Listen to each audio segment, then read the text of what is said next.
Sir Ronald, ano po ang masasabi ninyo dun sa naging impeachment trial this week, lalo na nung tinawag rin ng ilang legal experts, and I believe ikaw rin po you agreed, no sinabi nila na tila scam o na misuse yung confidential funds ng OVP at DepEd?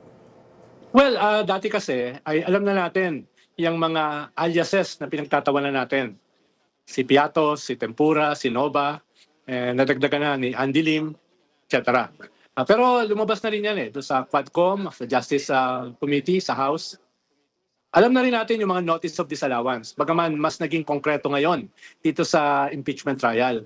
Pero may mga bago na sumulpot Halimbawa, nagre-reimburse pala yung Office of the President bago nila nakuha yung budget noong December 22. No? Nagre-reimburse sila doon sa ginastos nila ng December 13 to 18. Malinaw yan ay bawal doon sa rules ng COA. No? Ikalawa, ay nabalitaan din natin na itong liquidation report ng Vice President ay walang na-submit. Kaya nga tinanong di ba ni Amy Marcos, yung mga tiga-COA, ay ang ibig bang sabihin nito, ito ay nagamit sa pampersonal na dahilan? Ang sabi ng COA, yes.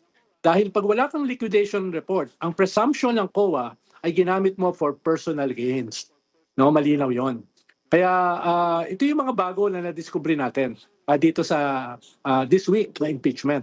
Dito sa usapin ng COA. At sigurado ko, marami pa tayong madidiscovering mga bago next week. Dahil ang ipapatawag na ay yung mga disbursing officer ng DepEd, habang si Vice President ang Secretary ng DepEd, at saka mismo yung disbursing officer ng Office of the Vice President, si Acosta. Kung maalala mo, Ninya, ito si Acosta ay nag-collapse at kinakailangan dalhin sa ospital last year during the Congress hearing. Kaya tingin ko, aasa pa tayo ng mas maraming drama. Hindi yung drama ni Raffy Tulfo at saka ni Pia Cayetano, no? Kundi yung drama dito sa mga disbursing officer na ito next week. Naku, kung nagka-collapse nga pala last year, itong si Acosta, baka may reason na naman para hindi siya mag-show up, no? Next week, kasi malaking bagay nga yan. Siya yung nagdi-disburse ng mga pondo na ito. Hindi ho ba? At sabi nga ni Senator Amy, di ba kasalanan ng disbursing officer kung may mga problema, kung may anomalya? Ang sabi naman ng COA, hindi po. Dahil every step of the way ay pinipirmahan ito ng head of office, which means the Vice President. Kaya hindi pwedeng maging fall guy yung disbursing officer. Hindi pwedeng masisi yung disbursing officer laang.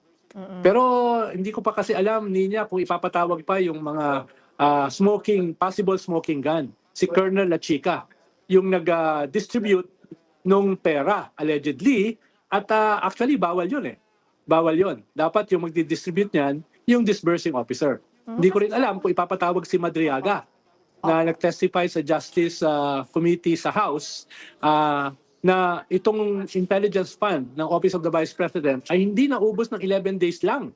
Naubos siya ng 1 day lang at isa siya mismo sa nag-distribute nito. Kaya asahan pa natin ang mas maraming drama dito sa article of impeachment na ito sa confidential fund. Actually, kung tutuusin, siguro nga, kailangan ng medyo mas madrama nga para mas interesting sa ating mga kababayan. Dahil yun na nga medyo sabi nga po natin, marami sa ating mga kababayan napagod na or na-bore. Sabi nyo nga, bored to death na.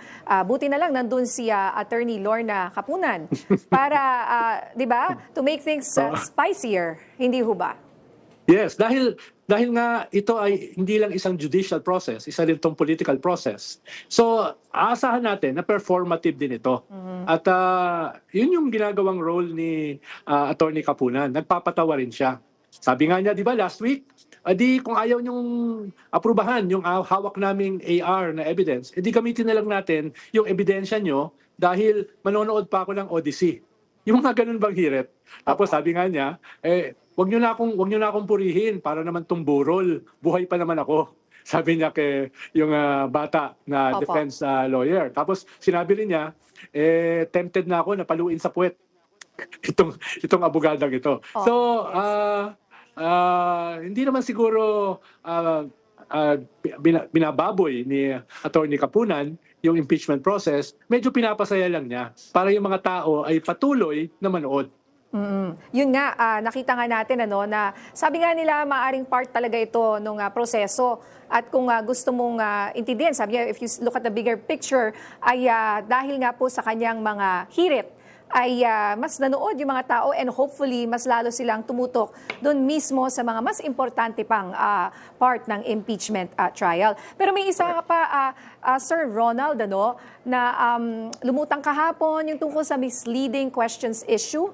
May mga pumuna dun sa pagtatanong raw ng misleading at nagkaroon pa nga ng, di ba, social media post si Attorney Virgil Ligutan at sa Monday raw gagawin daw at apparently mas magiging strict na raw at pagbabawalan na yung mga ganito. Ano pong masasabi nyo dyan? Well, hindi ko sigurado dahil wala naman talagang rules pa na maayos tungkol dyan sa conduct ng mga prosecutor at saka ng defense na konkreto at saka malinaw. No? Ngayon siguro, baka maglabas na yung presiding judge ng mas konkreto.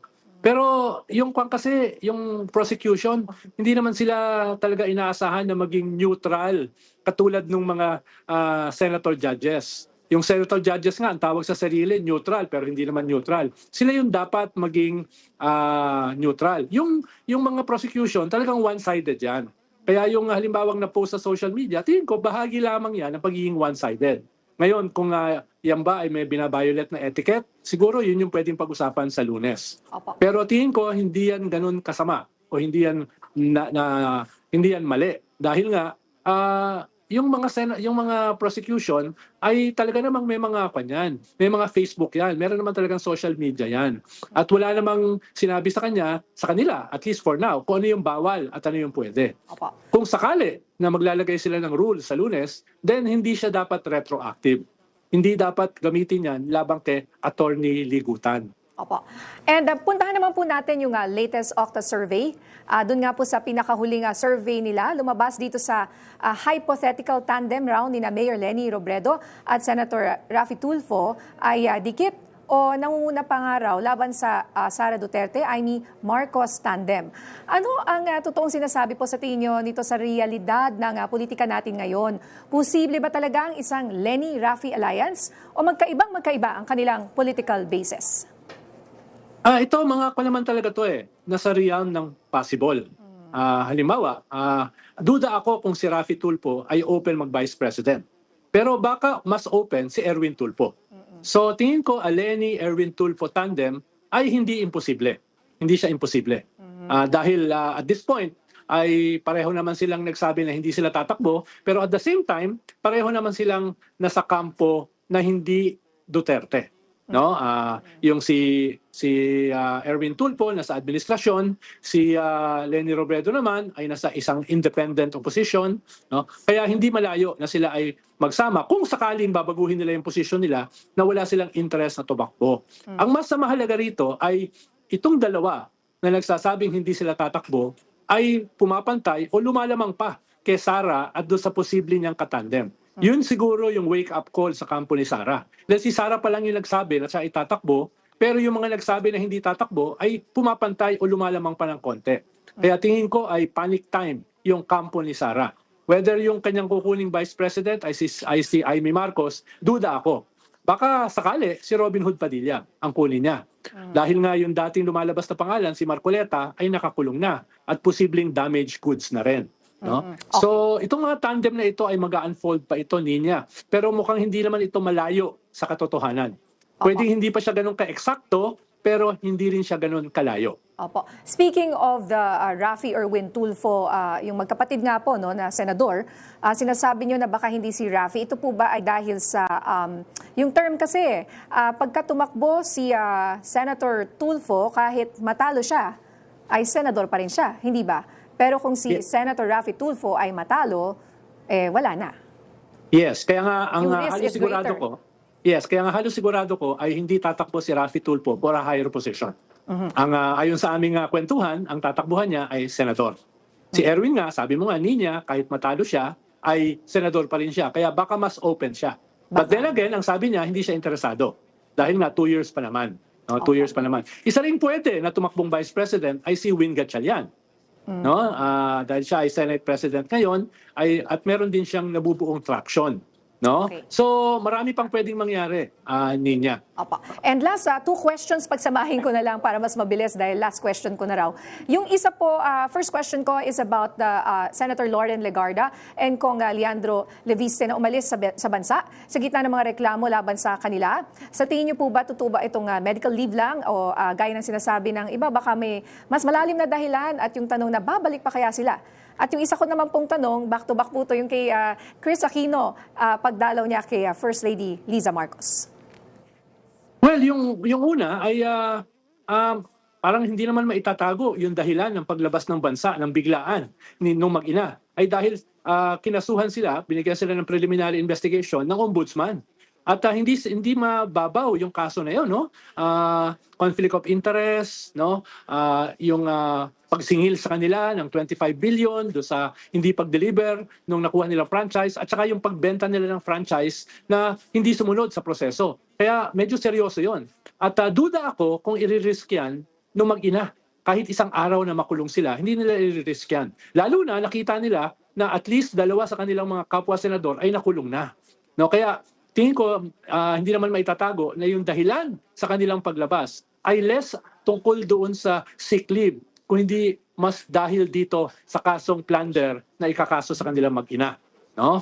At duda ako kung babalik pa sila in the immediate. Yung kay Chris, si Chris naman, talaga naman siyang, hindi naman siya political eh. Ibig sabihin, kung meron siyang gustong gawin, makipagkaibigan kahit kanino, ay ginagawa niya. Kaya hindi nakakagulat na siya ay dumalaw o siya yung dinalaw ng First Lady. Kumaga, kaibigan siya ng maraming mga tao at hindi political yung kanyang basihan sa pakikipagkaibigan. Alright, siya po yung dumalaw at nagbigay ng parang advance birthday cakes kasama yung kanyang dalawang anak kay First Lady.